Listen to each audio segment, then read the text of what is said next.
Rise and grind. It is time for a little pop of the morning, and we start with the biggest news in entertainment. A shout out to Antoine Harris, who is a avid viewer of Rise and Grind and who messaged multiple of us to make sure that we saw this news this morning because he is always on top of everything going on in entertainment. But Megan, you sent the text last night about the preview of a big Colton Underwood interview on Good Morning America this morning with Robin Roberts. It was teasing him sharing something very personal to him, and he ended up going on this morning, and he is gay. Mm-hmm. So Colton Underwood has come out, former Bachelor. He is forever known as the Virgin Bachelor. He was a football player as well. Yep, that is him. And he sat down for an emotional interview with Robin Roberts here this morning. Yeah, I wasn't shocked because I know that in his book he talked about how he has dealt with just his sexuality, and that he has done some extensive research about it. And so I think following his book and that was like last year, following that, and then we knew that he broke up with his girlfriend, the one that he chose from The Bachelor. I was just like, okay, I'm happy that he feels now comfortable to come out and be who he is. And he was very emotional with it. It is his story just gets very interesting because he has opened up in several ways. He's written 2 books about his life, and like he wrote a book about the breakup with Cassie, and it's a very odd, perplexing thing because yes, he was the Bachelor, and he in his book he talked about how he pushed to be the Bachelor and how he knew kind of what to do and what to say to be the Bachelor. And then after his breakup with Cassie, who he chose, she had to get a restraining order for stalking. And so then now you have this. It is a very kind of like a very public stuff happening. And I do wonder, like, I hope he's okay. I really do, because I think that's what I got from it. Is like seeing the emotion, sit down with Robin Roberts and what he's gone through these last 2 years. I think everything's been so public that I hope that he's okay, that he can sit back and say, maybe it's just, time to focus on yourself. And maybe he has done that. I have no idea. Yeah, we do have a small portion of that interview. Take a listen. What was that moment like for you that gave you the courage to speak your truth as you are today? I got into a place for me in my personal life that was dark and bad, and I can list a bunch of different things, but they'd all be excuses. But I think overall the reason why now is because I got to a place where I didn't think I was ever going to share this. I would have rather died than say I'm gay. And I think that was sort of my wake-up call. Did you ever think about harming yourself? Yeah.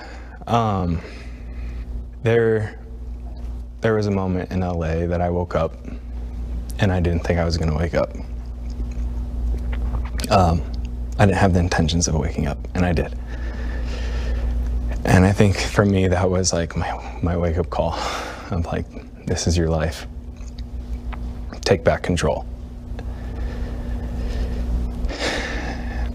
And I think looking back even beyond that is like even just suicidal thoughts and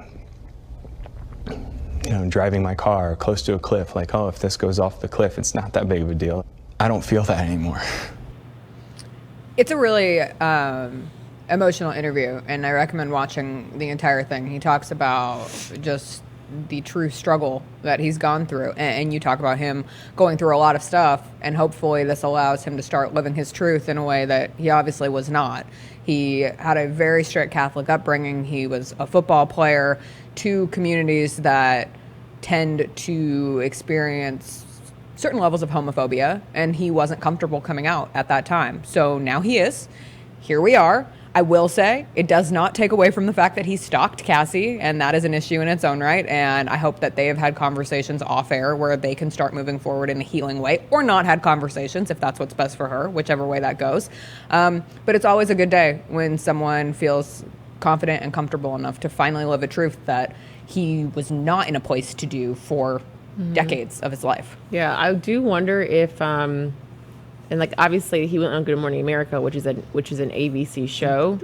I do wonder if the Bachelor's going to come out with a statement, or if there's going to be anything said. I mean, obviously the face of the Bachelor you can't talk to right now, Chris Harrison, and so I do wonder kind of if they're not a statement, because they don't need to hear from them, but just kind of, whether it be just like praises, we're super happy for Colton, like we're here for Colton. But I do know that there had to have been something that happened within those 2 years of his time on The Bachelorette, on The Bachelor. I would like to know more of that. And then also, I mean, I think for Cassie, like she's living her best life, like she can be separated from it. But I do think about the other young ladies who did partake in a relationship with Colton, especially on that season, if they're going to say anything as well. Yeah, it's something that happens. Like, I was in love with my gay best friend for about a year in high school, and now to this day he's one of my best friends. And like, when you have those conversations, they're really healthy conversations to go through, and I hope each of them has the opportunity to have that and to support him in whatever way is necessary moving forward. I am interested, like you mentioned, it was on ABC. Is there any intention for him to be the first gay bachelor? I don't necessarily need another Colton Underwood season in my life. We already had one of those, but it is interesting if that is a route that this goes towards. I think with The Bachelor, I would not be surprised. I told you that this morning when I walked in. I was like, this could be a move that they do try to make. I'm with you. I think Colton has revealed probably too much about the behind the scenes from The Bachelor, because he's written 2 books now about it.